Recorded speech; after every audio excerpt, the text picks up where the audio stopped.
Hi friends, DNC group கணக்கு பாருங்கள். Orient என்ற சொல்லை 53, 21, 46 என்றும், சோல் என்ற சொல்லை 75, 98 என்றும் எழுதினால் லைன் என்ற சொல்லை எவ்வாறு பயன்படுத்துவாய் அல்லது எவ்வாறு எழுதலான்னு கொடுத்துட்டு 4 ஆக்ஷன் கொடுத்துருக்காங்க. ஓரியண்ட்டை கொடுத்துட்டு இப்படி கொடுத்துருக்காங்க. அதாவது 53,2146 அப்படின்னா ஓவுக்கு எது பொருத்தம் 5, ஆருக்கு எது பொருத்தம் 3, ஐக்கு எது பொருத்தம் 2, ஈக்கு எது பொருத்தம் 1, எண்ணுக்கு எது பொருத்தம் 4, டீக்கு எது பொருத்தம் 6.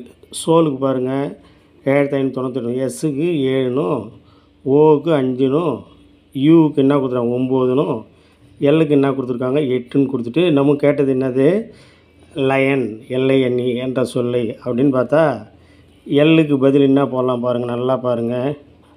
எல்லுக்கு இங்கே என்ன நம்பர் இருக்குது பாருங்கள், இந்த கணக்கில் 8 புரியுதுங்களா. அடுத்தது ஐக்கு என்ன கொடுத்துருக்காங்க பாருங்கள், ஐ எங்கே இருக்குது பாருங்கள் 2. அடுத்து எண்ணுக்கு என்ன கொடுத்துருக்காங்க பார்க்கலாம், எண் என்ன பாருங்கள் 4.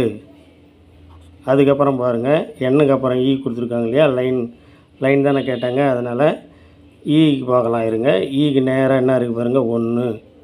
அப்போ இந்த நம்பரை வரிசையாக எழுதி பார்த்தா என்ன வருது பாருங்கள் 8241. இதுதான் நமக்கு லைனுக்கு. இது ஆக்ஷனில் எங்கே இருக்குது பாருங்கள், சியில் இருக்குது.